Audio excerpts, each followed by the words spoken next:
Hello guys. तो आज मैं आप लोगों के लिए लाई हूँ पैकनेक ब्लाउज की कटिंग। तो अगर आप इस हिसाब से पैकनेक ब्लाउज काटेंगे जैसे मैं यहाँ सिखा रही हूँ तो आपका पैकनेक ब्लाउज बिल्कुल परफेक्ट बैठेगा। और मैं साइज़ के बारे में भी आपको बता दूंगी कि अगर दूसरा साइज़ हो तो उसमें क्या चेंजेस करना है क्या नहीं करना है। तो आप ध्यान से देखिएगा, पूरा वीडियो स्किप मत कीजिएगा। तो पहले मैं आपको एक्सप्लेन कर दूँगी एक ब्लाउज कटिंग के लिए माप क्या क्या लेना होता है। तो पहला है blouse length, shoulder, chest, waist, armhole, front neck deep, back neck deep, apex point, apex to apex point, sleeve length, sleeve round. और हमारा ब्लाउज कुछ इस तरह दिखेगा, आगे भी कम नेक है और बैक साइड तो बिल्कुल पैक है, इसको बोलते हैं पैक नेक ब्लाउज। तो ये देखिए, सबसे पहले हम लेंगे ब्लाउज में लेंथ का मेजरमेंट। तो लेंथ लेने के लिए सबसे पहले हमें शोल्डर से मेजर टेप को चेस्ट के पास राउंड लेते हुए नीचे की तरफ माप लेना है। पूरा स्ट्रेट माप नहीं लेना है, चेस्ट को राउंड में लेकर फिर नीचे 1.5 इंच एक्स्ट्रा माप लेना है। क्योंकि हम अक्सर स्ट्रेट माप ले लेते जिसकी वजह से ब्लाउज लेंथ फ्रंट से छोटा हो जाता है, वो नहीं दिक्कत आएगी आपको अगर आप ऐसे माप लेते हैं। तो ये रहा दूसरा हमारा शोल्डर का माप। तो शोल्डर का माप लेने के लिए हम यहाँ के बोन्स को देखेंगे, जो यहाँ की हड्डियाँ होती है। ये फर्स्ट राइट साइड से लेकर लेफ़्ट की तरफ हमें एक मेजर टेप को अच्छे से रखना है स्ट्रेट में, और जहाँ पे सेकंड बोन्स आती है वहाँ तक मिलाना है। तो ये रहा 15 इंच। तो अब हम यहाँ लेंगे चेस्ट का माप। चेस्ट का माप पूरा राउंड में लेना है और ना ज़्यादा फिट रखना है और ना ही ज़्यादा लूज रखना है, एक बराबर माप ले लेना है। ये रहा 33। और अब हम लेंगे वेस्ट। वेस्ट माप लेने के लिए वो भी चेस्ट की तरह ही राउंड में लेना है, पर चेस्ट का माप जैसे थोड़ा लूज रखे थे, पर कमर का फिट रखना है। आपको जितना फिटिंग पहनना पसंद हो ब्लाउज का, ब्लाउज वेस्ट अपने हिसाब से आप रख सकते हैं। ये रहा 25.5।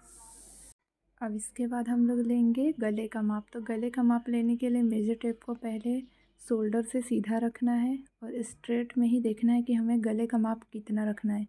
क्योंकि ये हमारा पैक नेक ब्लाउज है तो हम शॉर्ट गला ही रखेंगे, 3.5 इंच। आप अपने हिसाब से बड़ा भी रख सकते हैं, 4.5 5 भी रख सकते हैं, पर अगर पैक नेक है तो आप 5 इंच से ज़्यादा ना रखें। तो अब हम जो दूसरा माप लेंगे वो है अपेक्स पॉइंट। अपेक्स पॉइंट लेने के लिए शोल्डर के पास से सीधा मेजर टेप रखेंगे और जो भी हमारा मिडल बस्ट का पॉइंट आता है वहाँ तक रखेंगे और माप लेंगे। जैसे मिडल बस्ट का पॉइंट आता है 9.5 पे, इसको बोलते हैं अपेक्स पॉइंट। अब apex point two apex point का चौड़ाई लेंगे, कितने पे आता है, तो ये रहा 7 इंच हमारा अपेक्स टू अपेक्स पॉइंट। अब लेंगे हम स्लीव लेंथ। स्लीव लेंथ लेने के लिए जहाँ से शोल्डर लिए थे वहाँ से मेजर टेप स्टार्ट करना है और जितना स्लीव आपको रखना हो वहाँ तक की लंबाई लेनी, फिर चाहे शॉर्ट स्लीव हो, 3/4 या फुल स्लीव। हम लेंगे एल्बो स्लीव का माप। तो ये रहा 10.5 इंच।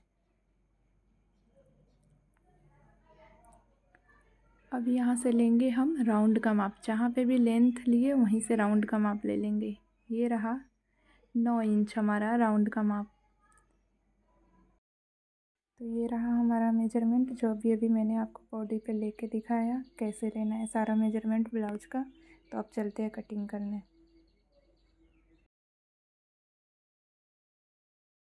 सबसे पहले हम ब्लाउज का लेंगे लेंथ, जिसके लिए जो भी लंबाई हमारा आया है जैसे कि 13.5, उसमें करेंगे +1।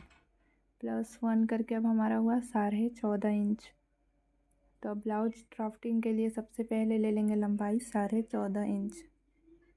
तो ये देखिए निशान लगा दे रही हूँ 14.5 इंच पे। अब इसके बाद एक बराबर निशान लगा देना है शुरू से लास्ट तक, ताकि हमारा निशान टेढ़ा ना जाए। ये लग गया। अब इसको एक स्ट्रेट लाइन खींच देंगे। ये रहा हमारा स्ट्रेट लाइन। इसको अब मैंने खींच दिया। अब हमारा लाइन टेढ़ा नहीं जाएगा। अब यहाँ से अब हम जो भी मेजरमेंट लेंगे इसमें ही लेंगे, जैसे कि शोल्डर, आर्म होल वगैरह। अब हम जो भी हमारा टोटल शोल्डर आया है उसको करेंगे डिवाइड 2 करके हो गया 7.5। तो अब हम ले लेंगे शोल्डर का माप 7.5 इंच। ये रहा हमारा शोल्डर का माप।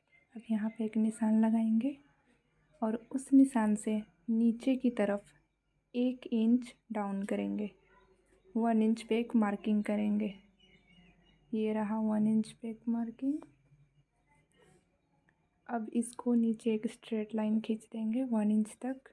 अब यहाँ से एक गले का चौड़ाई ले लेंगे 2.5, जो सारे ब्लाउज में पहले इतना ही लेना है।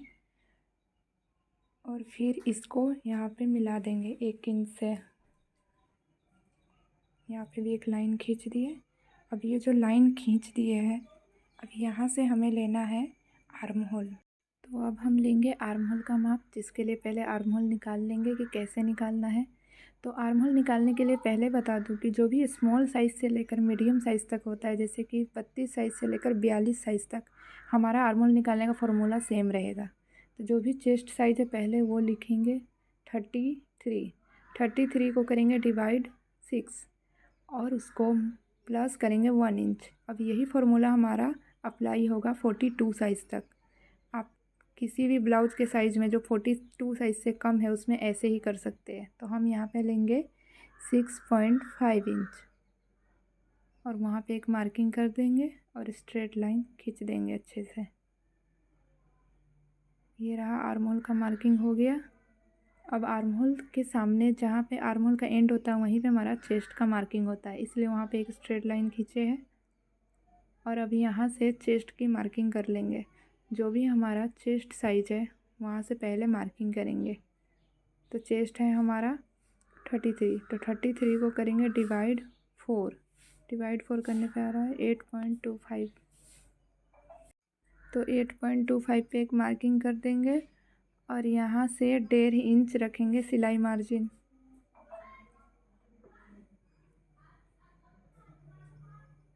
और अब हम लेंगे कमर का चौथा भाग। कमर को भी डिवाइड करेंगे 4 से, ये आया 6.37, तो 6.25 इंच पे एक मार्किंग कर देंगे।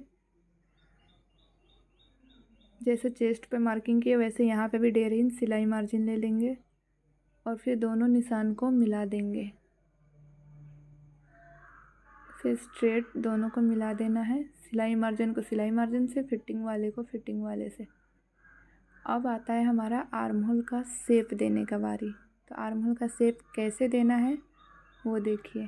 पहले लेंगे हम आर्म होल का सेंटर पॉइंट, 6.5 का आधा करेंगे, जितने पे आ रहा है उतने पे एक मार्किंग करेंगे और जो भी हमारा शोल्डर का माप है उससे 1 इंच कम नीचे मार्किंग करेंगे। जैसे शोल्डर है हमारा 7.5 इंच, तो बीच वाले में करेंगे 6.5 इंच पे मार्किंग। ये सारे साइज के लिए सेम फॉर्मूला है। और सबसे लास्ट में करेंगे शोल्डर से आधा इंच कम, जैसे 7.5 है तो 7 पे। अब इस तीनों मार्किंग को मिला देना है फिटिंग वाले से, फिटिंग वाले निशान से तीनों को मिला देंगे एक अच्छा सा शेप देते हुए। शेप में प्रॉब्लम नहीं आनी चाहिए, नहीं तो स्लीव जब डालिएगा तो फिनिशिंग ख़राब होगा। तो ये रहा हमारा आर्म होल का मार्किंग। फिर भी आपको ना पता चले तो एक बार और बता दूं कि जो बीच वाला निशान है वो शोल्डर से 1 इंच कम, और जो ये सबसे लास्ट वाला जो मार्किंग किए है, जो नीचे का मार्किंग किए वो आधा इंच कम। और इन सबको अच्छे से मिला देना है मार्किंग को, तीनों को। तो ये रहा हमारा फ्रंट आर्म होल। अब आप लोग सोच रहे होंगे कि बैक वाले में फ्रंट का आर्म होल क्यों ड्रॉ किए। वो इसलिए क्योंकि बैक आर्म होल ड्रॉ करने के लिए पहले फ्रंट का करना ही पड़ता है, ताकि उससे आधा इंच कम पे फिर बैक का आर्म होल ड्रॉ कर सके। तो इससे ½ इंच कम पे हम बैक आर्म होल ड्रॉ कर देंगे। कभी भी बैक कटिंग के लिए फ्रंट का आर्म होल ड्रॉ करना ही पड़ता है। ये रहा हमारा back arm hole. Back arm hole भी हमारा हो चुका है और ये रहा हमारा फ्रंट आर्म होल। दोनों इसी ड्राफ्टिंग में आपको पता चल गया। तो अब इसको अच्छे से पहले मिला देते हैं। अब इसके बाद हम लेंगे गले का माप। तो अब हम यहाँ से लेंगे गले की चौड़ाई। तो गले की चौड़ाई लेने के लिए सबसे पहले हमें डिसाइड करना है कि हमें तीरा कितना रखना है। तीरा मतलब शोल्डर से गले के बीच तक रखना है। तो यहाँ से देख लेंगे शोल्डर से यहाँ कितना रखना है। जैसे 3 इंच रखना है तो हम छोड़ेंगे 4 इंच, 1 इंच एक्स्ट्रा, क्योंकि हमारा सिलाई मार्जिन भी जाता है। आधा इंच सिलाई में, आर्म होल की सिलाई में, और आधा इंच गले साइड से गला पट्टी डालने में जाता है। तो 1 इंच एक्स्ट्रा लेंगे। 3 रखना है तो 4, 2 रखना हो तो 3। तो अभी हम रखेंगे 4 इंच, क्योंकि हमें रखना है 3 इंच का तीरा। तो बाकी जितना भी बचा वो रहा हमारा गले का चौड़ाई इस साइड, और ये रहा तीरा का। तो अब हम ये शोल्डर का छोड़ के बाकी जितना बचा उसमें गले का शेप देंगे। तो गला का लंबाई है 3.5 इंच, उस पर एक मार्किंग करेंगे और मिला देंगे दोनों निशान को स्ट्रेट लाइन के साथ, और एक स्क्वायर शेप देंगे। पहले एक स्क्वायर शेप देना है, फिर उसमें राउंड करना है। तो अब इसमें हम देंगे एक राउंड शेप। ये रहा हमारा बैक साइड का नेक। बैक नेक ब्लाउज में 1.5 से 2 इंच आप रख सकते हो बैक नेक। ये बैक साइड का, और ये रहा फ्रंट साइड का। वैसे हमारा ये बैक साइड का कटिंग है, फ्रंट से दिखाने के लिए आपको इसमें दिखा दिए कि गले का कैसे करना है। तो ये रहा हमारा बैक नेक, और ये रहा बैक आर्म होल जो हमें कटिंग करना है। जो भी कटिंग करने वाला पार्ट है उसमें लिख देंगे ताकि गलती से भी फ्रंट का ना कटिंग हो जाए। तो ये रहा पूरा हमारा बैक पार्ट का कटिंग तैयार है। तो ये रहा बैक पार्ट ड्राफ्टिंग। अगर आपको इसमें कुछ भी ऐसा लग रहा है कि नहीं समझ में आया तो आप हमें मैसेज में बता सकते हैं। मैसेज करने के लिए इंस्टाग्राम आईडी डिस्क्रिप्शन में डाला हुआ है, आप उस पर जाके हमें मैसेज कर सकते हैं। जो भी डाउट हो या कुछ पूछना हो या फिर किसी टॉपिक पे वीडियो बनाना हो तो आप बोल सकते हैं। मैं उस टॉपिक पे ज़रूर वीडियो बना के डालूँगी। और अगर आपको अच्छा लगे तो लाइक और कमेंट करना ना भूलें, और चैनल को सब्सक्राइब कर दें।